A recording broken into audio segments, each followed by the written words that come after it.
everybody. Welcome back to, well, not really a welcome back. Welcome to a new show from Geeks and Degenerates. We're going to be called All Caught Up. And it's basically going to be a kind of new show segment we have here on the channel in regards to watching shows that are not so much in the Netflix formula of dropping them all at once, but rather doing what we usually do in that, you know, the old times, the week by week, figuring everything out as it goes, you know? So right now, obviously, the best way for us to start here, for us at least in G&D, is to talk about something that is so important to us, so intimate, so much, so loved, and maybe kind of hated at some points. I didn't know we weren't technically supposed to talk about that, but you know, very well loved for us here on the channel, The Last of Us. And so I think we're gonna preface this by saying that I did not personally play the game, but I'm quite well intimately I'm very intimately aware, and I loved the story. I remember all the gameplay I watched of it multiple times, an unhealthy amount. And then of course we have the other two here who are very intimately with the video game as well, who played it. And so we're going, yeah, Joma? No. He gone. Oh. No, but, huh? We should also preface this by saying this is a spoiler review, just in case there are Yes. any complaints. So yes, if this is... you Sorry, go guys ahead. haven't watched it yet, I'm so sorry if I'm cutting you off. If you No, haven't go watched ahead. it yet, please. This is the point where you're like, if you don't really care, sure, but we really suggest that you should watch this first before. Yeah. Watch the show first before watching us. Unless you're I played the game. But it's still good to pass up. Yeah. Truly. And I would say, if anything, treat this kind of like a little book club, show club kind of thing. You know, come back to us every so often when we upload. Comment down below. Tell us how much you hate our opinions or love them. We're happy to discuss it with you. Just don't flame us or dox us, I hope. But anyway, I think we're going to get started into the basics of it. First, I'm going to talk, so this is going to be a little longer because we're going to talk about the context before getting straight into the episode. So I've got to ask first, regarding the news, when we first heard about it, what were your guys' opinions having heard that there was a game? Sorry. There was going to be a show, and then when they slowly started revealing the cast, the visuals, over time when we started to slowly get closer to the premiere date, what were your opinions on it? Give me the timeline. Okay. When they Want me to go first... first? Okay. How do you want to go first? I There you mean, go. I think I'll summarize this by saying when I first heard it, I was like, I don't care. Because I just finished the second game, and I was like, you know what? I don't want anything to do with The Last of Us, anything. And they started assembling the cast, and I was like, I still don't care. They could have been like, we got Hugh Jackman as Joel, Daphne King as Ellie, Charlize Theron as Tess. They're like, oh, even if they're like, we brought Marlon Brando back from the grave to be David. I don't fucking care. What? And then they're like, oh, we got Craig Mazin to run the show. I was like, okay. Okay. He did Chernobyl. I like Chernobyl. And before that, there was supposed to be a Sam Raimi movie with the tone of No Country for Old Men. So I'm like, I like the fact that you're making this a series, even though I'm not 100% on board with it, since I am reliving the same story. But for the casting, the most part, I was like, all right, Pedro's a good actor, so is Bella Ramsey. Everyone here is pretty good. I don't think HBO would get people that are subpar, so I have faith that this will be good. But it's just do I really care about the show, about seeing the same thing, knowing where it will eventually lead to? And then the first few trailers dropped, and I was like, you know what? I'm on board. I will go through this entire journey again because I see promise, and maybe things will be different. Yeah. For me, there are a couple of games that are meant to be either movies or TV, and that is Metal Gear Solid and The Last of Us. Those are one of the two. There are other games, we know. But these are the main ones. These are ones that felt like they should have been a show. Or they should have, like, they could be a show and they cannot fuck up. So those were the two things I really wanted to see. And when I heard that there is a Last of Us show coming out, I was like, okay. I'm like, Enzo, yes, the second one did take a toll on us. Yes, I did say, like, at this point, I don't really care. But I was like, it's a show, though. And who are they going to get? Everybody was putting down their money on who's going to take the role of Joel and Ellie. And what was it? John Hamm. Reeves. Yeah. Fucking... what was his name from a while ago? Hugh Jackman and shit like that. Everybody was kind of speculating. It was like, who's going to play who? And then when you heard Pedro Pascal, I was like, really? The Mandalorian? Yeah. How? He's not... Well, why? And then we see the photo, we're like, that's Joel. That's hella Joel. Especially with a scruffy beard and him looking like, you just see his profile and I was like, he'll do a good job. I trust it. Even though he doesn't have Troy Baker's voice, you could feel that it's Joel. And I love it. Yeah, you could feel it throughout the show. And going into it, I would say everybody did well. I wasn't so sure about Bella Ramsey because I didn't see much of her besides Game of Thrones, but seeing her here, she's doing the Ellie role pretty well. From what I've seen so far. I was the same way as Enzo. So for me, right, as someone who has seen many a beloved things that she initially consumes, like books and like other and video games, go like the rabbit hole of like bad adaptations, I guess to a certain extent I was very scared because I wondered, one, we were coming off the coattails of like what was going on with the second game. I was personally scared because I know fandoms when it comes to adaptations, and I understand like wanting big studios to create like to do something faithful, and not faithful in the sense of like sticking straight one-to-one, yeah. Because I don't believe in that, but like of course keeping to the spirit of the original material, and like I've been burned many a times, and so I was like Enzo in the sense I was like, I do not care. I don't see anything, like unless I see the episode, I'm not going to say anything. Like, and after all the vitriol that was sent towards Naughty Dog, whether you believe that was warranted or not, that's not my that's neither this nor that. I just didn't want to see that, like, all that discourse happen again online, because I was just so tired of it, like, over and over again. And so many opinions were flying, and I was just like, it's not done. I'm not going to say anything. It's not there. So for me, I am coming from this from a standpoint of grace, but also of, like, a different kind of standard that other people might have. Because, like, for those who don't know, I did study some film in school. I did study writing in school a little bit. And when we studied adaptations, you kind of learn what it is you try to take from the original material to adapt into another medium, that you cannot have a one-to-one.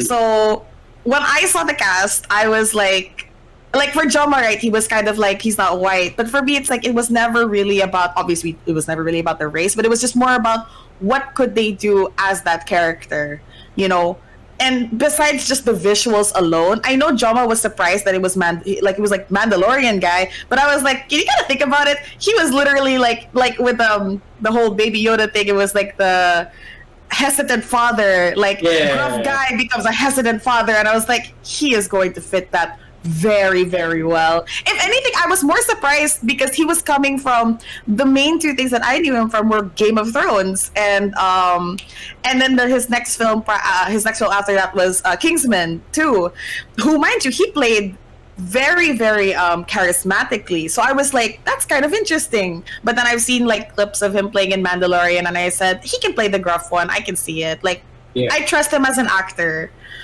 Bella Ramsey, I was surprised because I hadn't seen a lot of her But if you guys don't know, she has a show where she plays very well, like very good comedic timing from what I've seen so far.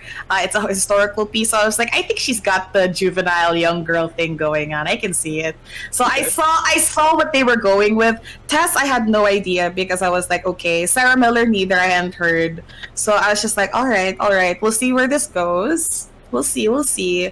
And then the clip, and then the trailer dropped, and I was like,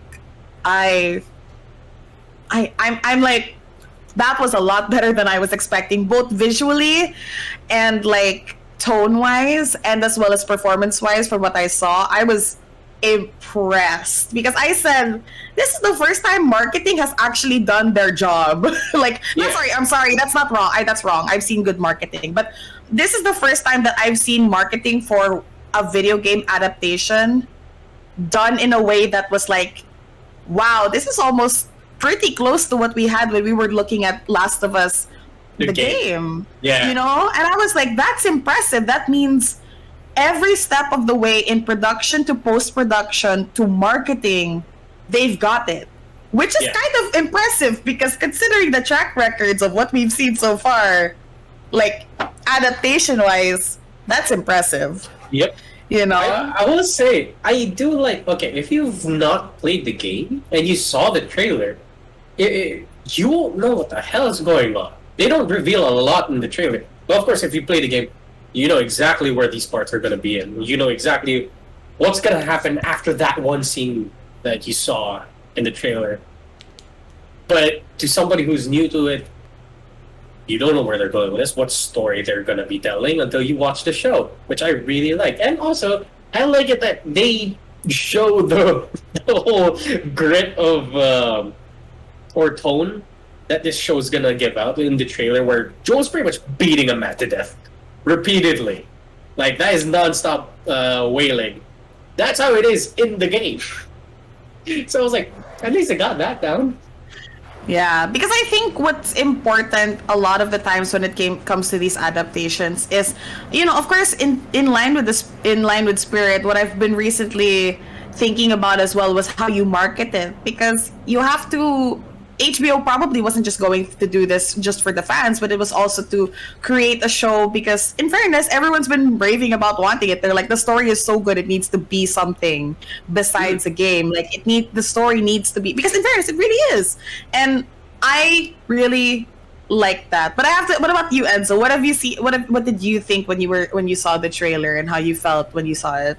I feel like, well, kind of touching on what Jomer said, this show treats the audience as if they have never seen the game before, which I like. Because a lot of the adaptations that we've seen assume that you know the source material, and that's where they falter at most. You're like, but I don't know Claire or Leon. Why are you telling me as if I know? As if I'm supposed to know. I didn't think I would do homework for this one. And like, I was still hesitant because Naughty Dog already had their own adaptation for Uncharted with Sony, so I'm like, fuck, that's one down the hole. So with this, I was nervous, but I liked seeing the trailers. I'm like, if they keep this tone consistently throughout the entire show, I am on board.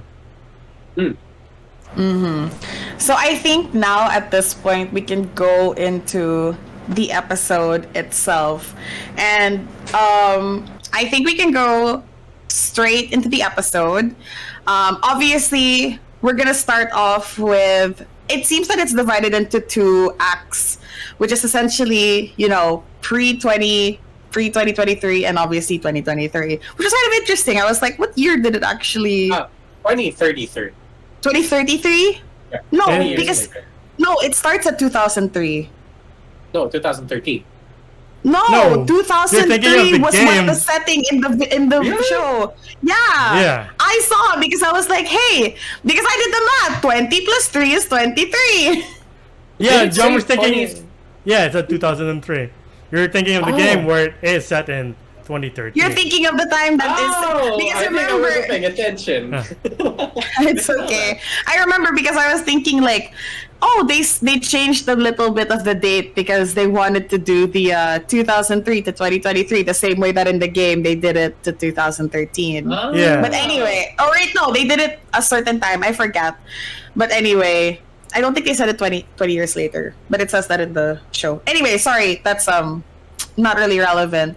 But prior to that, we also get a very, very real talk about pandemics and world viruses taking over the world. And then obviously we get into like that was definitely not in the video game, I'm pretty sure for us, right? So I think I would personally say that was a good touch because I think it was good that they kind of said what could it be, and obviously everyone talks about the fungus that takes over ants. I feel like besides knowing the game of Last of Us, like every so often you see articles that talk about look at these zombie ants, you know. Yeah. So I have a question of like, did you guys think that fit the show for what it needed to tell? Yeah. Oh, go ahead. You go first. Okay. Yeah, it fit because I am so happy I watched it with my parents. So I made a big deal out of it. Like, while we're eating dinner, we're watching The Last of Us. Probably not the best choice, but as we're watching it, my mom got a good grasp of it immediately. Like, oh, so what they're talking about the fungus, or how LSD is made and stuff like that, and how other viruses are made through fungus. It's just like, oh, so this is the origin. It doesn't just come out of the blue like something out of Dawn of the Dead where people just start killing each other. No. Here, it's an actual, by the way, if you all don't know, it's an actual thing. There's a fungus taking over ants and makes them into zombies and then lets them like grow into the part of a plant and then they look like that thing in the show that's on the wall. And it did help give the exposition that it needed. You know? The game kind of did it, but it did while doing the intro, so we were kind of looking at the nice special effects and the tone of the music instead of what the paper on the background was saying. Yeah. Yeah, so here it gave us like a full-on, this is where the virus is coming from, this is how it's going to start, and these people predicted it probably 20 years before the initial thing happened. Yeah. So I'm actually happy they did that. Because a lot of people were very like, oh shit, where did the virus come from?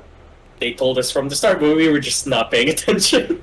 Yeah, like, I don't think the game full-on tells you how it goes from ants to zombies. You're just like, oh, it just happens. And then the guy from The Mummy explains, like, what if the Earth became warmer? You're like, oh shit, he's right. Then they would have a reason to evolve. And I like the fact that it starts out in 1968, which is an interesting start because that is a tumultuous time in American history. They're still in Vietnam. All their civil rights leaders are being shot left, right, and center. So Center? Yeah, so I'm like, interesting time to another interesting time in that history, which is 2003, where America's invading Iraq and all this political bullshit. Like, interesting times to set The Last of Us in. But yeah, he very much makes it the science digestible to now where before you're like, oh, it's a game. How they never explain how it goes from ant to human, and now John Hanna explains it. You're like, oh, global warming. Thanks, show. I am paranoid now. I think it's also interesting in that, like, what I appreciate that the show does is that because if you think about it, you have a lot of time in games to look at your papers, to look at stuff like that. But I think it was also very apt that they did that because it gives a really great explanation. It sets the tone. And also it feels kind of scary because you think to yourself, like, why would they need to evolve if the world didn't get warmer? And then you look at, like, you see that the start is 2003, 2023, and you look at the time between then and now and you're like, yeah, we did do that, huh? We did do that, huh? You know, it did get a lot warmer and we did have a global pandemic. Maybe not enough, but, you know, maybe not so much a fungus, but, you know, something that shut down our world. And I was like, it's very apt. That was painful to watch again. And then it just got more painful when they introduced Sarah. And I have to think to myself, like, I know that I was like, I don't know about you guys, But from what I remember, I didn't remember. I mean, obviously, I remember Sarah for what she did in the game, for what she ended up in the game. But but I remember the love, right? Like you felt it, and I was like, she is so cute. That's terrible. They made her really, really, really cute. They really hammed it up. Like, please. In the other trailers, what happened? It's like, please, HBO, stop making me like Sarah so much. Please. No, because like, oh god, I'm tearing up now. But like, they did you know how the game did an amazing job with giving us probably 10 minutes of her dialogue and us immediately liking her and seeing what kind of relationship she has with Joel as her dad, and you know she's willing to like fix his watch for him, which is different because in the game she bought him the watch. Here, this seems a little bit more realistic. Yes, us kids won't be able to afford a very expensive watch. So that's fine. Yeah? When she said drugs, I sell hardcore drugs, were you mouthing like, I sell hardcore drugs? I was like, he was like, how'd you afford this? Drugs. And I was like, she did it. She got the whole like young girl bantering with her dad kind of thing, and at this point, right, you know, it's the whole Pedro Pascal like doing the kind of like, I was surprised. I was like, oh, he really got the southern twang. Like, I remember he did that in Kingsman too. But like in my head, I was like, you know, it was just like you saw the breakfast scene, you saw them talking to each other, the way she was like, Dad, it's your birthday, not even pancakes, and you could see it's the tired father thing, but you know, he so clearly loves her and she loves him kind of deal. And it was just like, and you know, you got that for 30 minutes. That was a lot longer than we got in the game, and I was like, true. You saw the whole process. You saw the whole process of her getting the watch done, like getting it fixed for her dad, and you were just like, "Ooh, this is gonna hurt. This is gonna hurt." Like I thought I was gonna survive this. I forgot.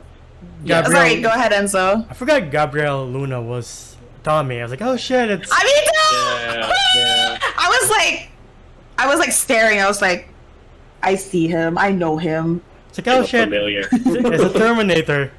And then like I think they develop him more too. And like the one change that you see in Joel's truck that it says combat veteran from Desert Storm. I'm like, oh shit, Joel's a veteran. That makes more sense when they're just like, I assume the scruff guy in the game somehow knows how to fight properly. Or just 20 years just hardened him. But from the start, you're like, oh, okay, he's a vet. Okay. Yeah, it would make sense. Yeah. That he does have a little bit of combat experience and survival tactics. Yeah. But like, we're going through this intro with Sarah. Like, oh Lord, if y'all know what happened to Sarah, my parents were shocked because they're like, oh no. Yeah. No, I understand that. I hate and love. Okay, when I say hate in this moment, I mean I love it with all of my heart. The writing of making Sarah, they literally pulled the Game of Thrones of showing everything through Sarah's point of view, that you think that she would survive and it's not her dad that we're focused on, and then doing that moment in the 30-minute mark, in that, like, in the end of the first act with that. I understand, because I said if I came into this watching it with blind eyes, I would have also thought Sarah was gonna be our main character. I was like, you know. So tell me what your parents said. No. Like, even my mom and they were like, "Can you do that?" I was like, but you just see me just like sitting in my chair with 1,000-yard stare. I'm just like, I can't believe I'm going through it again. I'm like, I can't believe this fucking intro makes me cry again, because it is verbatim how the scene plays out. You're like, fuck, dude, god damn it! It sent shivers down my spine where the guy, the soldier didn't say one for one. Thank God he didn't. Yeah. Where he's like, yes sir, shoots at them. Once he gets to Joel, he says, I'm sorry. Yeah. That's where you see, oh, that's the soldier hesitating. Yeah. Because in the game, he goes like, but sir, they're just a little girl. Yeah. Here, he just goes, I'm sorry. Yeah. Yeah. And like Yeah. Pedro Pascal gives this look of like, if you've seen enough war movies where the guy is shot in the gut and they give the look of like, he's not making it, or she's not making it. Dude, that's what Tommy gave when he saw Sarah. Just Yeah. Yeah, that was bleeding out. Tommy to seeing her. But it was the kind of like the desperation. And I think what I really appreciated was just like the performances they both gave. You felt it. And I was just like, they really got a great Sarah. And dang if Pedro Pascal is not giving the performance for this show, like one of the performances of this show, like that. I was like, because this is a pivotal moment, I like to think, in that prior to setting, like this is the setup for the rest of the show, and you need to hammer it into the people Yeah. why Joel is the way he is, because it is important that we show the relationship between him and Sarah to set everything up for later. Mhm. And I think that, and sorry, go ahead, Enzo. No, so I think the point where the waterworks start happening is when he goes, "Tommy, help me!" I'm like, "Fuck." Yeah, when he Why? says like, "Tommy, help me," Yeah. and just the desperation, I was like, You can tell I was in my Tommy. couch. I think Tommy is also a vet. Yeah, Yeah. I but think he they both might have knows been. he knows what it looks like. He Yeah. knows that this is irreversible. Yeah, Like he can't do anything anymore. yeah, But it's not just like, oh, she's gone and gotta go. No, it's legit uncle seeing his niece just dying, and Yeah. you see the life drain out of their face, and I'm like, yeah. oh shit. I Yeah, was like, but "Oh no, at least she doesn't have to pass her homework tomorrow." Yeah, dude, you know what? you know when the end of the world is happening, I don't think homework is so important anymore. There's these zombies around. Yeah, But Going through it, I looked at my mom because this is when the intro, not intro, like the cut comes in. And I looked at my mom and dad. I was like, "This is what your 14-year-old boy experienced 10 years ago." And then they're like, "Why did you experience this 10 years ago?" Because I was like, "Because it's so good." And they're like, "What's so good about that?" The story, not the act of shooting a little girl, dummy. going a bit before that, it was so unreal seeing how I like it being set in 2003 because when the news about Jakarta is going down, since cell phones weren't really a thing in 2003, people were like, "What the fuck is wrong with Jakarta?" Right, yeah. yeah. Were you? I wanted to actually. Oh, sorry. Go ahead, Enzo. Your question first. No, because this is gonna lead me into the point of like prior of us moving into it, I wanted to talk about the build up to that moment as well. In that like we obviously know this from the point of view of the game, but I also wanted to say like how was that build up to the moment of, you know, I felt like what they were doing with the writing was trying so hard to make sure Sarah lived. And that's why like that moment felt so much more like poignant in that like, you know, there was so much going on to make sure she survived, and yet this is how it ended up being. And I also just I wanted to touch on the point right before that when they were in the truck, because I found that incredibly amazing. Like everything about them after her finding the first zombie, running out, you know, getting into the truck, and that whole sequence was incredible. Poor doggy. Yeah, I we thought don't that know too. what I was happened to like, the you dog. better not kill that dog. I was like, that dog better not die. The dog was like, We "You know don't what?" know. He like, "You know what? I'll take my chances to the crashing planes. Bye." But like, I ain't taking my chances with mobile grandma. The fucking. I'm like, "Stop it! Please stop moving like that." question. When she like lifts her head, there's like these things sticking out of her mouth. It's her What's hair. that? It's the hair. Okay, because I was It's like, the hair. when I saw that and it was like bristles on her mouth, I was like, is this like a new concept to the cordyceps? I was like, ew, I felt ew. I felt bad for the neighbor because they run over the remaining infected, and she's like, "Jesus Christ!" Joel tries to help the old man, gets tackled. In Yeah, the gets background. tackled, exactly. Yeah. And I think, you know, I think that was the moment that everyone, you know, like we've seen, that's the thing, right? Is that we've seen so often the start of a pandemic. I mean, it was kind of. Outbreak. I mean, yeah, outbreak, the start of an outbreak, the start of a zombie apocalypse, right? We've seen it so often done. And yet, there was something about this, you know, I feel like if I were to come into this with fresh eyes, having no background, I would have thought, like, oh, is this the story of them surviving? You know, like, if I hadn't read anything, like, is this the story of them, like, trying to survive a zombie outbreak? It wasn't, because we skipped to 2020, like 2023, right? But you know, and I was wondering, like, what were your guys' opinion of like the whole truck sequence, the whole going in the town, the crash, and so on from that point? Well, I want to point out the scene before the truck scene. That wasn't in the game. The game, and yeah. I like that way more. That setup of her going into her neighbor's house because their dog was out. Her hearing explosions, not knowing what the fuck's going on. I love this scene so much, and this is where we get our first experience with the cordyceps virus. Yeah. Where with the old lady just starts bolting towards her. I'm like, Well, I don't know if you technically count that as the first, because we did see her going crazy on that wheelchair. Oh, yeah, which is behind like, her. That was really, I was like, again, the whole neighbor part, not a part of the game, but absolutely amazing. That was an amazing creative choice for setting up the zombie outbreak, for understanding why that was so weird and dangerous, and then the explanation even as to where do you think she got it, and she was like, wait, they go to the hospital a lot, do you think? And he's like, yeah, which is in the city, and they're like, oh, and it's just like, it's these moments of understanding where to change things to make sense for the adaptation you're putting it into, and even creating something like Joma said, something that actually does a lot more than we remembered it being. Really great, well done. Like, honestly, a masterclass in showing what to change in adaptations, personally. But Enzo, what about you though? What was something that stood out to you from that point, like when shit started going down? Definitely the truck scene, because I'm glad nobody watched with me, because I was again verbatim being like, Christ, that's Jimmy's face. I'm like, shut up, Enzo. Stop saying things out of the I was like, but she, like the scene where the family was on the side of the road, where they're like, I was like, Joe, stop. We gotta help him. I was like, no, you keep moving. You keep driving. Someone else will come along. Someone else will come along. And then I whispered to myself, she didn't say it. Yeah. But I whispered to myself, we could have helped them.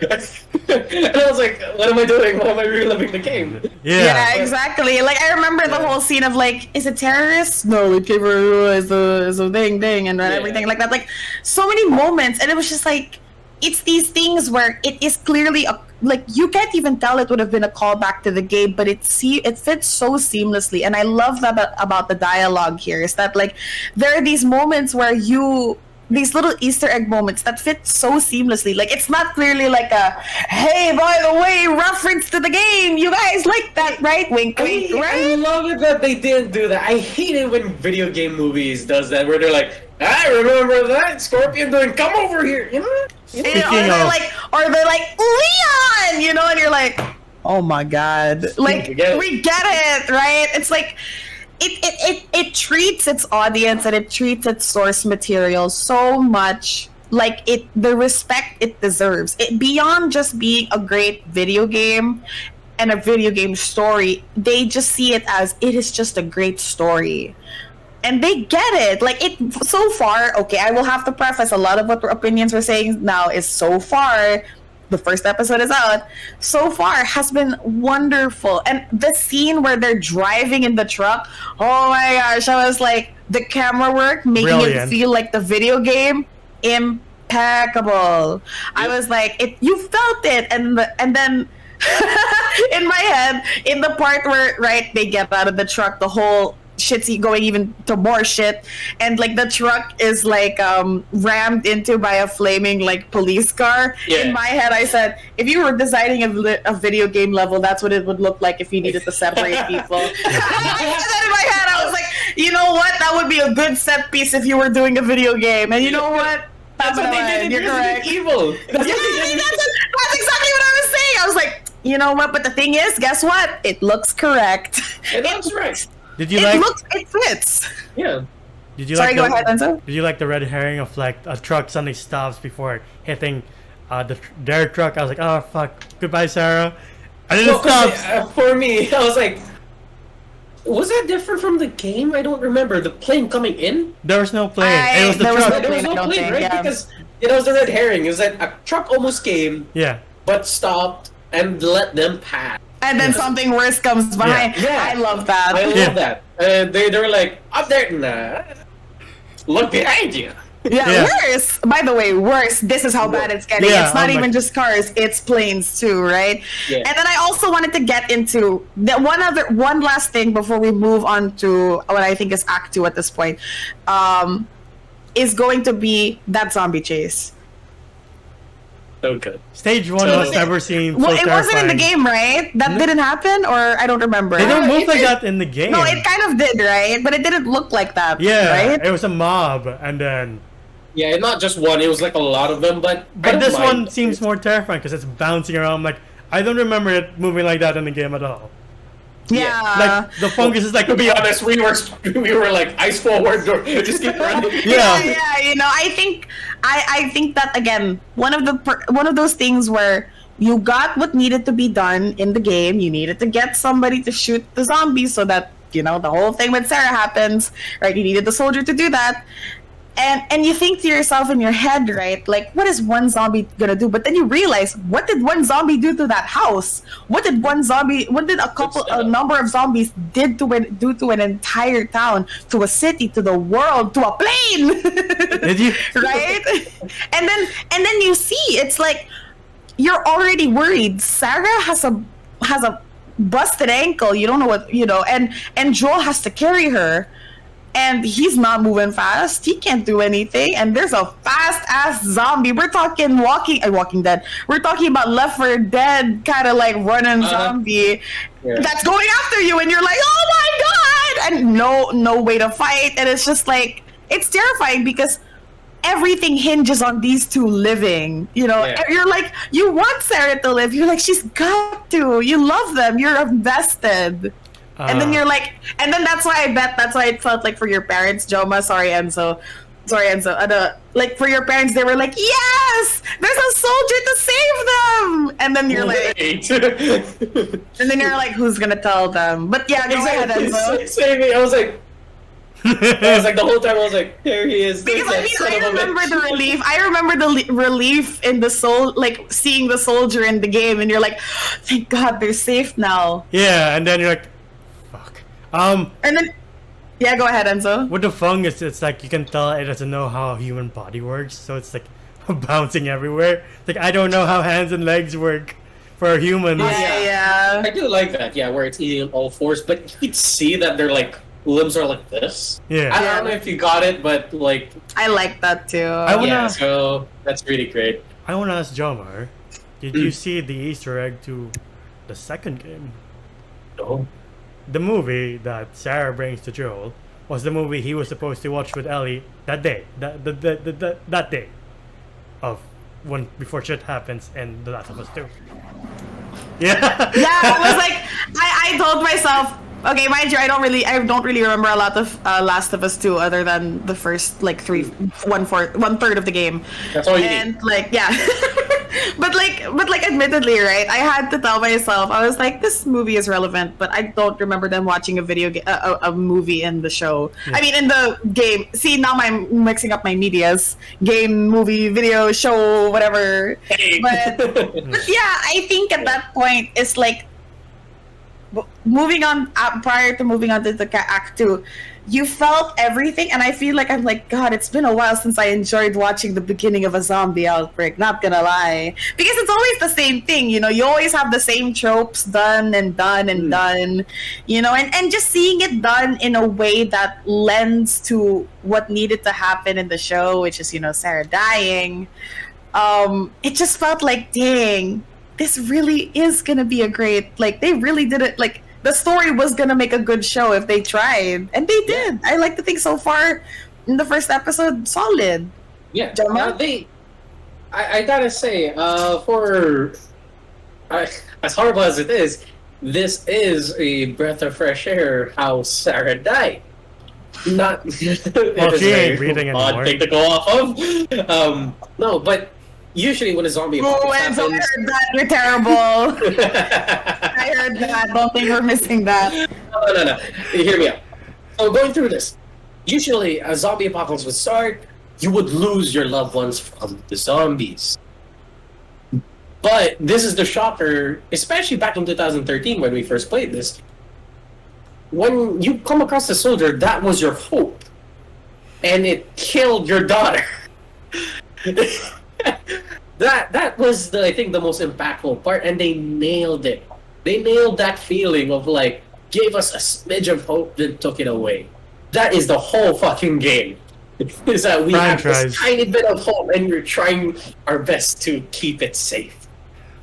And, You're trying to keep your light. But anyway, I also think that was the same thing in that, like, you try, like, that's why I think it was important that we saw everything from the point of view of Sarah, because you wonder in your head, right? You see the promotional, you're like, that's not the girl on the promotional. What happened to the daughter?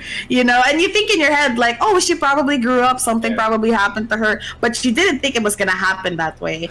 And honestly, the next time when I first saw that twist happen, the next time I saw that, remember that feeling that way was watching Game of Thrones season 1 ending. Mm-hmm. And I was like, and I was like, HBO, you've done it again. You've hurt me. You hurt me. But congratulations, you've done it faster in 30 minutes instead of a whole season. You've done it in 30 minutes, exactly. You know what? Thanks for the mercy. 30 minutes was better than a whole 8-hour season. Yeah. But I think it's safe to go into now, 20 years later, if we have nothing else. I think we've extensively talked about what we've enjoyed in the prologue, and now we move on to 20 years later, and we see...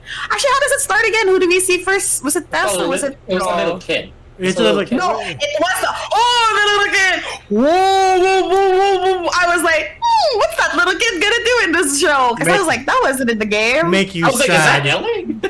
Huh? He's supposed to make you sad, that's it. You're like, yeah, he's God, just this there to universe make is you dark. Actually, I mean, I would argue not just like he is there to make you sad, good. But I think at that point we see him, and that whole sequence with the little kid. It's the same thing. It happens again. You're like, we're in safety, a soldier. Oh my God! And then you wonder in your head, right? You're like, oh, we know what infections look like, and they do the whole thing of like, let me check if this person, now we have the technology 20 years later to see if you're infected. And you think in your head, oh, red means negative, right? Like no words were said, but you understood the process was there. And you said, red means negative. And then they're like, I'm going to give you medicine. Don't worry. It's an injection. It'll be fine. And then Q. So I want to ask first, I don't think that was in the video game. I want to ask you guys, what did you think when you saw this first as well? Because I think this is a perfect setup to how we see the rest of the world. it kind of was in the game, because in the game, when you're walking through the streets, you see like these bunch of people being expected, and then one woman's infected and they have to force her to the ground and inject her. Like, oh, red's a bad thing. It wasn't. It wasn't like martial law. Well, how the show did it though, it wasn't like martial law as being shot in the street kind of deal. Like this is an execution kind of thing, right? It was pretty martial law in the game too, like. That's what I'm saying. Is that in the game it showed us kind of like you're stuck in here. This is not a happy place to be, but it's worse out there. Yeah. Here it was like, hey kid, we're here to help. We'll give you an injection. You'll feel all better. And then they jump to the scene where they're burning bodies. And the kid is one of the bodies they have to burn. With the game, they just downright showed us horrible place. Here, a little bit of hope. No, it ain't.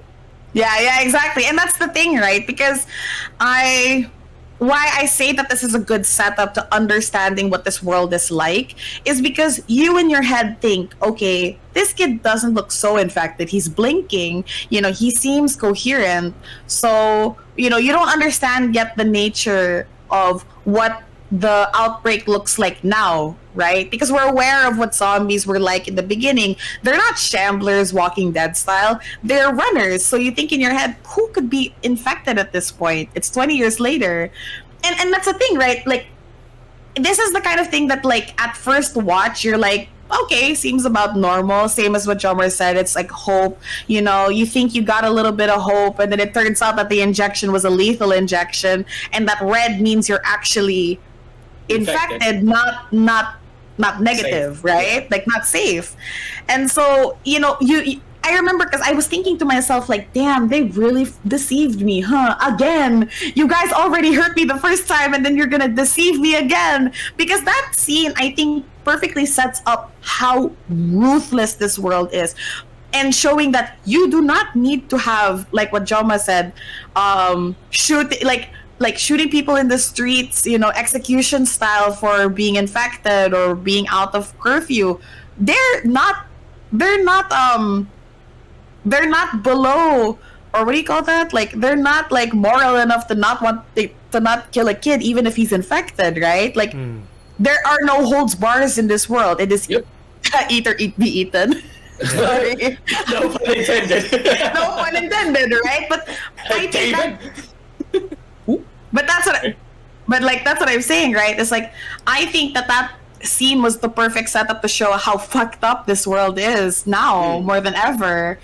And then we move on to seeing, you know, Joel and Tess, right? And Yeah. Tess is like, I can't do it. And you're like, what can't she do? What? And then you see the kid with the shoes, and I was like, dang, they got me. That's why they showed me those shoes. You know, I they don't got think it was me. Tess. I think it was like another person Joel was No, working it was Tess. Was it? Oh, Tess? no, No, wait, you're no. right. Tess was not there. You're right. It was just another woman, yeah. But like another person. But like, you know, we see Joel now. Huh? Sorry. And so I was going to say something. So I was Oh, saying, yeah, go ahead. when I saw Robert and then with Tess, I'm like, but they're not sneaking. Oh shit! This is the story of when, because in the game Joel wakes up and he's like, "What happened to your face?" He's like, "Oh, I was jumped." Actually, it was Robert's, man. So I'm like, "Oh, this is the story before we see Joel 20 years later." Cool. Yeah.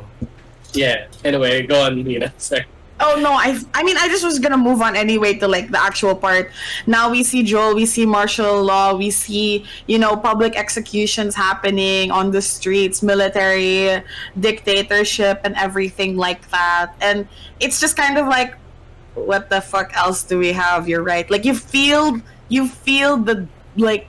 And I did want to ask, what did you guys think of the look of everything so far? Like we get a great, like him walking her. Correct. No, that's like, okay, what I mean by like the game wise, this looks like the game. Yeah. The one corner is a legit corner in the game.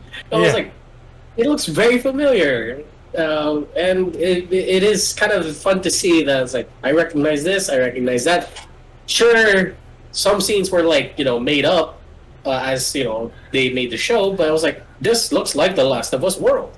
Yeah, exactly. And like Yeah. I remember thinking to myself, like, dang, this you really feel how hopeless the world is at this point. Like what is there if not just to go out into the world and not knowing how much infected there are, or even the non-infected, what they could be and what they end up as, right? We see Tess, we see actually again more background on who Robert is to the group, and kind of like the pieces start showing up themselves. You understand like there are things, you know, the world building was wonderful. I was like, dang, I'm really obsessed with, I'm kind of in, like, of course I do not want to be in the world, but the world building itself was so good, in like it's so subtle, but you understood like you do the work for ration tickets, you know, Joel is now A selling smuggler. Yeah. hardcore drugs, just like just like we mentioned earlier. Yeah. You I know, give him the idea.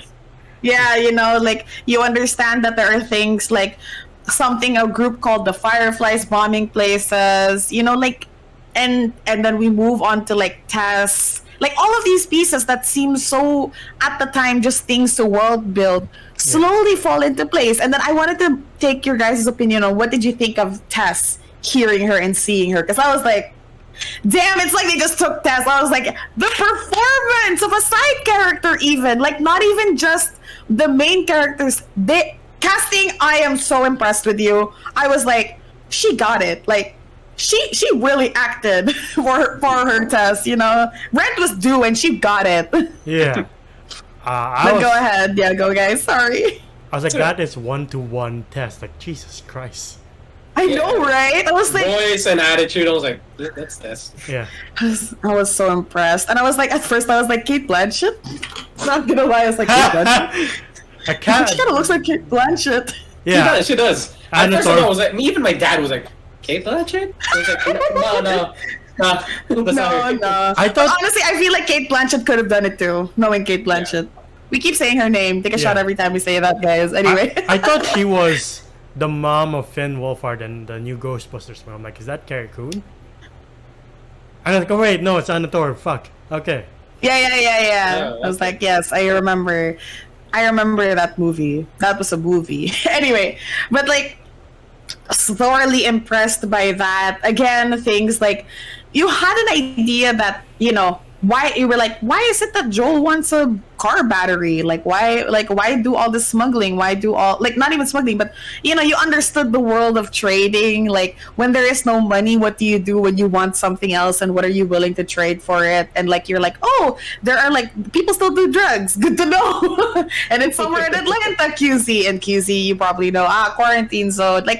I am just so thoroughly impressed with the way they wrote the world building as well.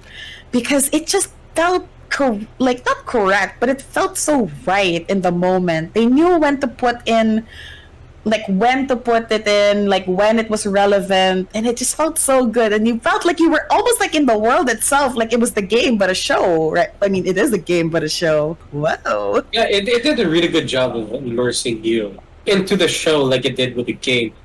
And I was like, I'm very happy because to somebody like Nina, who hasn't really played the game fully, can feel the same way we did back then.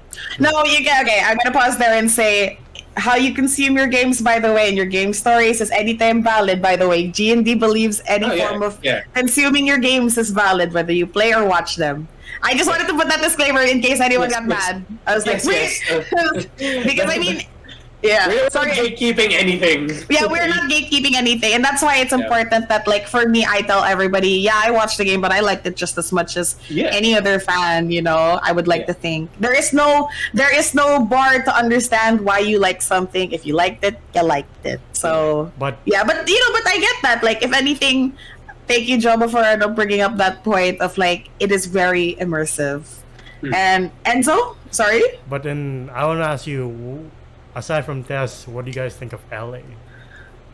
Oh yeah, we should get to that. And Marlene, I think that's an important Ellie and Marlene. Now, firstly, I forgot about Marlene for a hot second because I was just so happy to see Bella Ramsey.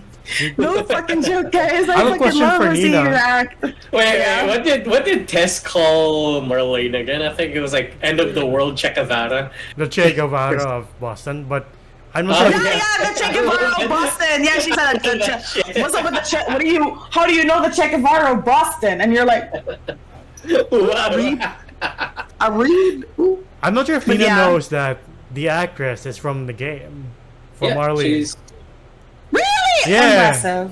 Yeah. Impressive. That's the only cast member who sold. reprises her role as the original character. I'm like, that is seamless, actually. I'm like, I know it's and I mean, honestly, I'm just like, God bless seeing voice actors also do acting. If actors can take voice actors' jobs, so should voice actors. Hey, from the trailers we've seen, that's not the only voice actor or actress that we're going to be seeing in the show. Yes. I would. So go ahead, Enzo. But Ellie is the moment she starts talking, you're like, that's Ellie. Yeah, I know. I was like, she got it. And also her American accent, amazing. I was like, I forgot she's even British. She sounds like Ashley Johnson. I'm like, Jesus Christ. Every so often. I feel like, but the spunkiness is there. And I said, dang, the direction that they gave her, whether it was probably Ashley Johnson giving some directions on how she acted, and the director as well, who I'm pretty sure isn't the director somebody who was involved with the games initially. Yeah, he is the what's his name? Neil Druckmann. Yeah, he's the creator of The Last of Us. He is the creator, and he is executive producer and director. So I'm like, he gave his directions and she took them 100%. Yeah, I was so thoroughly impressed. But what about you, Joma? No, hey, to all the naysayers about the actress of Ellie, fuck you. Look at that. You know what? At that. That's You the did it only again. time we gatekeep. I'm so mad at everyone who was like, she doesn't look like Ellie. And I was like, and then the people that they wanted to play Ellie were, by the way, Elliot Page. And I was like, you're gonna look at me and say a 30-year-old man is gonna play a 14-year-old, right? She was 14 Yeah. or something. Tricky. Like a 14-year-old, 13-year-old kid. Like, you're really gonna look at me in the eye. And then you're gonna tell me that Ashley Johnson, Miss 40-year-old woman, is gonna play her. Yeah, like I was like, you're really gonna say that? Like, okay, I get it. That was the character model that they were going for. They were trying to make Ellie look like Elliot Page back in 2013. We get it. But It's not it doesn't work that way no more. Yeah. I love that it doesn't work that way. You both said it at the same time. I love that. Yeah. But, yeah, I'm actually legit happy with the casting that they did. And for sure, they got her not because she looks like Ellie, it's because she can act like Ellie. That's the whole point, right? Look, man, if They Neil got- Druckmann says yes, that is Ali, he's the creator, I'm sure he knows what he's talking about.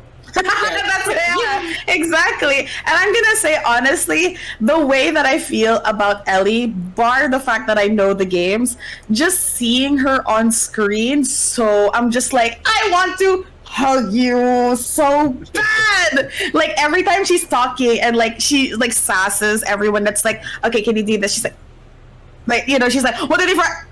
1, 2, like everything, Yeah. everything. I was like, incredible. And I was like, and then when she would like curse, I was like, there it is. Yeah. There it is. She does the teenager just learn how to curse thing very well. Also, this does, going back to Joel and Tess for a bit, this does confirm that they are in some sort of a relationship, because Tess comes into his room and sleeps with him. We're like, you had a feeling. Hugs him. Yeah, like, I had a feeling they were something, but the game never says what they are. I just thought you were like, oh, they're partners in crime. But yeah. to I see that also thought the same interaction, thing. you're like, oh, that makes I don't a bit know. more sense. I mean, I don't know about you. Don't you want to go into bed and hug the homies goodnight? Don't That's you true. think? That's true. Who gets the homies good night? Are you even homies? Yeah, exactly. You know, I mean, at this point, my thinking is that regardless of whether a man, like a man and a woman, are on screen and they are in the same bed and hugging, to me, it's just like I don't care. I mean, like if it's a relationship, it's a relationship. If it isn't, it isn't. Like I'm not gonna assume. All I care about is the chemistry. Which, by the way, amazing banter between the both of them. Amazing discussions. You can feel the kind of like in the game, right? And even here, you feel the understanding of we have been doing so much together that it's practically like the kind of thing where it's like, I know where your weaknesses lie. I already made up for them before you made your mistake here, you know? And it's just like, I was like, impressive. I was like, I felt it. Oh, go ahead until you keep laughing. I want to see what you're going to say. The one Firefly's like, hey man, if you're lost in the darkness, and Joel's like, if you say look for the light, I'll break your fucking jaw. Right? I love that. I love that. Yeah, and by the way, yeah. you know, it's just like, now I think this is where the performances of key characters comes into play. We obviously saw already Joel's story. Now we have to understand the kind of like set pieces that they're playing here now. And like you understand that every person that comes in at this point is probably going to be someone important at a later point. And you know, you understand Marlene's whole thing with putting Ellie in the military academy, you know, obviously Ellie and Tess. And it's just like seeing them interact with each other, like the whole like hallway scene, I was like sold. And the way she's like, Ellie, you can't be fucking like Marlene's like, Ellie, you can't be fucking like reckless like that, you know? And like she's just like, I love like the way she looks at her, she's like, what am I supposed to do? You were shot. Right. I love that shit though. Was that how it went with Ellie and Joel? I was about to say, I also forgot. I love how Joel and Ellie's first interaction is Joel just throwing her against the wall. I'm like, oh my god. I was like, Joel, that's no way to treat a literal child. Like a child, you cannot look me Okay, there. hold on. A child with a knife. Who? She rushed him, and he was like, What's she gonna do? What's she gonna do? She's not gonna kill him. We know what Ellie can do. Well, we know. That doesn't mean that he knows. I just wish. No. Man, fuck them kids. Hey, okay. G&D does not. Another disclaimer: G&D does not. What do you call that? G&D does not Condone promote children. or condone the violence towards children. Anything that is said here comes out of, for legal reasons, everything is a joke. That's true. Don't take it seriously, please. No. Yeah, I know. Kick down a wall. But again, that is Ellie when he kicks away her knife. For audio listeners, Jomar saying did say fuck them kids and swang his arm like he was punching the air. No, I was throwing a child to No. Anyway, sorry. But- let's continue before we get into more things. I think we're Ellie, almost though. ready to wrap up here. But I wanted to go ahead and so. That is Ellie when he kicks away the knife. She's like, so I'm like, you are Ellie, true and true. I had to literally repeat that part. I laughed out loud so good. Every curse that comes out of her mouth is amazing. I just wish funny. they did the Robert scene like us in the game, because I just wanted to hear Pedro Pascal go, Robert! You're like, oh fuck, what a manly voice coming out of this gruff man. This group of, what did you say? This manly voice got a little what? This gruff man. No, can I just say also, speaking of, oh my god. Okay, I don't know if any of you guys have been fans of Pedro Pascal, but I've been fan of him for the longest ass time, and I have been waiting for this man to get his role. And can I just tell you, Joel, daddy, oh my god, truly the charisma seeping off of this man with his gray hair. Anyway, that's Nina's thirst corner with Pedro Pascal. But yeah, I mean, just like, period. Anyway, so yeah, and then from there, I mean, let's finish up with last points to be made, I would like to think, because at that point, oh wait, no, it's not the end, because we get to the point where, plot-wise, now everything falls into place. The Fireflies, at this point, we understand, are hurt. You know, Marlene's like, I'm desperate. You need to get this girl, where again? West? To this West. Capitol building government. Yeah, they just rendezvous at the Capitol building, trade them off to these Fireflies, and then And they they'll give go you back. everything you want. Yeah, and they'll Yeah. give you everything you want. We're desperate. You have my word. And you're like, and you're wondering in your head, like, why is this kid so important to these people? Like, they were literally gonna take an entire squadron of Fireflies and move them out of the city to bring her to this place. And you know, obviously that's the important set piece. What is it with her? And of course, Pedro Pascal, Joel asks, what are you, some bigwig skin, like some bigwig skin? And she's like, Again, you know. Yeah. again, verbatim for me. I'm like, are you some big wig? She's like, shut up, Enzo. Stop saying everything from the game. Yeah. Stop it. I love this scene because it does set up for, well, the end of the episode where they're going through the radio and like 60s music 70s. and 70s musics represent these. What do 80s music represent? Oh, can I just say that moment again where she does the whole, I kind of heard this song, Wake Me Up Before You Go. And he's like, shit. And she's like, 80s means trouble. And it's like, there it is. That's my Ellie right there, everybody. Like the smart ass kid, the way she performed those lines, incredible. Joel's you know? like, fuck. And then- And it's just like, and you're like, it's giving father daughter. Let's go, you know. You're like, I see where this is going, you know. Yeah. And so like they venture off, and yes, we get that scene where they're going through the manhole sewer drainage areas to avoid like being spotted by, what were they called? The police, the The military. police, the military, Like the soldiers. FDARR. Oh, Fedra. Yeah. Try not to get caught by Fedra. and they run into the guard that Joel was making a deal with, the one that he was selling drugs to earlier on. But I was like, hey, I might get a promotion if I turn you in, or I get paid more if I turn you in. So on your knees, and yeah, so he gets him tested, and we all know that scene. Yeah. Oh, especially in the game where Ellie stabs a guy, and Joel sees again that same scene from earlier on, where a military dude's pointing a gun at him and at the little girl. Joel this time doesn't want to make the same mistake and takes action and beats the shit out again. Did you see Ellie's face? She's like drawn to the violence. You're like, interesting difference between her and Sarah, where Sarah's like, oh my god, you killed him, and with Ellie's just like, I like that you're protecting me. Yeah, I also think she's shell shocked to a certain extent, because like I think that might have also been she might have had she probably had at that point. You understand? She is also a kid who grew up post apocalypse. Yeah, like she never knew a time of peace. So for her, it was like, I see that this is another thing that had to happen. You know, doesn't mean I like it.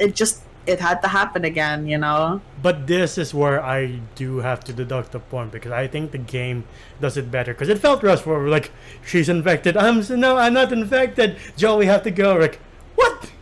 Explain slower. If you haven't seen the game, we're like, she's infected, but she can turn white. Slow down. In the game, it's like, why did Marlene set us up with an infected girl? It's like, no, look at my scars. Like, bullshit. They all turn within a day. This is 3 weeks. Stop bullshitting us. Joel goes, I don't care. And then he sees the convoy. It's like, oh fuck, we have to go. Here it's like, bye. You're like, huh? What do you mean she's infected? Yeah. I think though, if I'm going to say, I think there is going to be the point, because if we do remember in the trailer, but I would argue, I think that's perfectly valid if we thought that was rushed. I think because in my head, again, maybe because I also forgot a lot of things because it's been so long since I've consumed anything Last of Us related.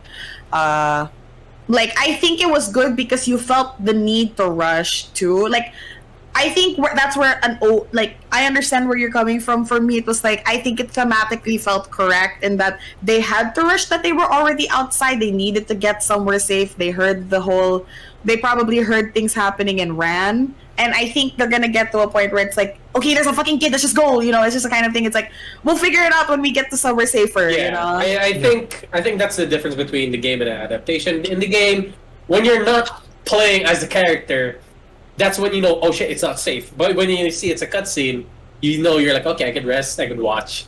Yeah. That's a very good point. That's a very good point, actually. There is no safety in shows. Yeah, right? Yeah. So, like, here, they're like, okay, this is not the place and time to do this. Okay. Let's just go. For sure, in the next episode, I think they're gonna sit down at a building somewhere and be like, explain. I mean, I remember that beautiful moment that sold me, that like 99% sold me to Bella Ramsey as Ellie in the trailer, and I think that's gonna happen in the next episode. Yep. Did you all see the monster by the end? You're like, something's yes! moving. Oh my god! Yeah. Huh? There's something moving when the lighting flashes. You see the iconic building, but the building in front of it, you're like, something's moving. And you know... No, I actually didn't. I thought you were gonna talk about the body on the wall. I was like, yeah, wait, I saw that. I thought that was really good. I thought you're supposed to wear a mask in front of those things. Right? Yeah, actually, they didn't. I don't think they touched on that. I think they're gonna avoid that for this adaptation. Yeah. But yeah, there's a clicker roaring at them by the end. Like, something's moving in that building. Oh shit, it's a clicker. Oh yeah, you could hear the scream of a clicker. I remember hearing that. Oh yes. And the 80s music taking in. Yeah, I literally had to Google the song. I was like, what song plays at the end of The Last of Us? What decade did it come out? Ah, yes, 80s. Good to know. Yeah. Thanks a lot, guys. I don't know these songs. I'm too young for them. I thought it'd be Take On Me. Neither did I. Sorry, Enzo? I thought it'd be Take On Me. I was like, the trailer lied to me. The trailer lied to me. But no, Take On Me is for lied. part 2. Good points, gonna trailer. Yeah. But I think that this is, before we end, are there any points that you guys want to bring up before we wrap this up in a messy bow of our first episode?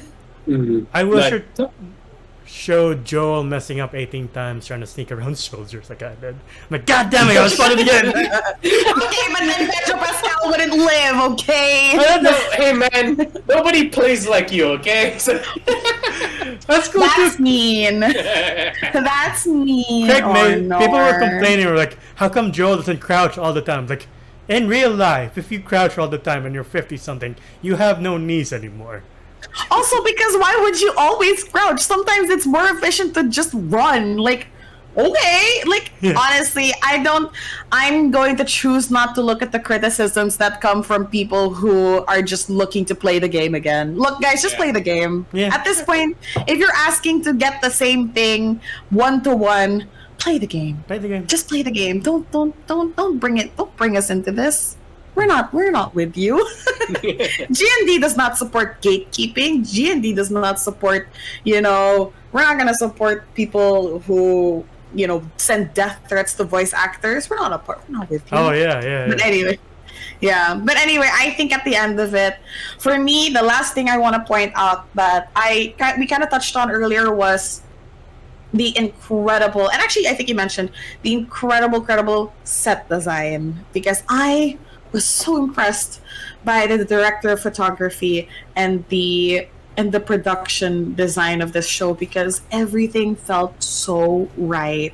And even when it was dark, guess what? I can see things. That's true. Fix your shit sometimes, Game of Thrones. I'm begging.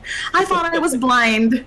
No, you're just not doing the color grading. I'm begging, please. I like to see in the dark too during these shows. But and my god, the chef's kiss was just the body on the wall. Just beautiful body horror. Yeah. And practical effects. Exactly. I'm just like, beautiful. I am so in love with everything that I've seen so far. So I think at the end of it, let's not give a rating, but I just think I want to ask you guys if there's something that you want to leave off with before I close it up. Is there anything that you'd like to say? Anything that you might wanna see in the future, or something that are looking forward to or not looking forward to? Tell me about it, guys. I will say that I'm happy that they didn't go towards, zombies everywhere. No, it was just a little bit from the start, and that's it. And we get this whole human aspect of like how horrible we are once we're in the situation. Then the next episode is where we touch on the clickers, the runners, and I'm like, okay, I'm ready for another threat. Let's go. That's the scariest level of the game. Episode 2, we're like, God, I hate this level. Even when I replay it, I'm like, I don't wanna. The game's like, you have to. Like, episode 3 though.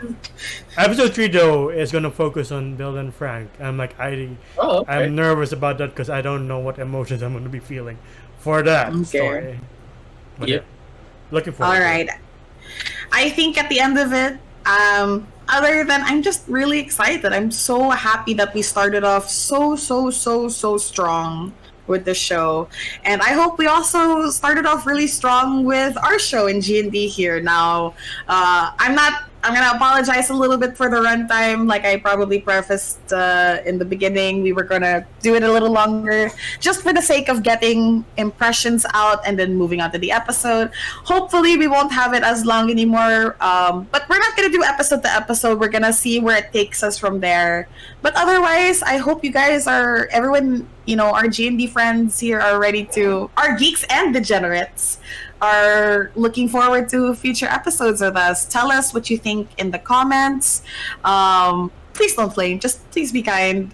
We ask for your kind words, but if you have any thoughts, maybe angry reactions, happy reactions, sad reactions to what we said or what you saw yourself, we'd love to hear it. So Enzo, but please Enzo, tell them where they can find us. You can find us at Facebook, Spotify, and TikTok. We react to trailers on Facebook. We also stream games. Maybe one day we might do The Last of Us if we all want to. Sure. We stream You play it. Sure. We stream over the lives there too. No, maybe I should play it because I haven't played it. That's It's coming true, out on yeah. PC. That's true. TikTok to see our best and funniest moments. Spotify tiers on the go. Maybe you're traveling through, not destroyed Boston and Texas. Individually, you can find my Gandalfus 1995. Oh, before anything else, I should say do not watch the weeks ahead section of HBO for The Last of Us, because I did get spoiled. I'm like, son of a bitch, why did they watch that shit? But yeah. Yep. Yeah. Yes. Thank you for the warning, and so I think that was a good thing because I might have done that myself. I have never had HBO Go until this show came out. So, Joma, how about you? Where can they find you? Oh, you can find me at JomGOM_ on Instagram. It is my art account. And this is me. You can find me on Nina at Instagram and Twitter. I think that's where I'm most active. But that's me. I'm your host, Nina. And thank you so much to Enzo and Joma for joining me. I hope everybody, our Geeks and Degenerates, were able to enjoy our first episode of All Caught Up. We're still getting the hang of this show, so sorry if there's a little bit of hiccups, but regardless, we're gonna get the ball rolling, and we can't wait to see you, everybody, in the next episode or next 2 episodes when we decide we're gonna upload. So thanks, everybody. Stay safe, be kind, and please don't send death threats to people involved in productions, guys. That is very bad. And don't gatekeep. This is my disclaimer as GND. Do not gatekeep people who did not play the game. I don't care if you think that you deserve it. You do, but so do they. This is a PSA to everybody before we leave. So, thanks a lot, and have a great time, everybody. Bye. I wasn't heard. Ciao. Oh, ciao. Oh, they didn't say it. Oh my God. I forgot to tell the story for the first act where my tita, like last year, was like, "Oh, did you know Tandy Newton's daughter is in a new zombie show?" I'm like, "What's the show?" "The Last of Us." What's her role?" Her character's name is Sarah." I'm like, Oh! "Fuck!"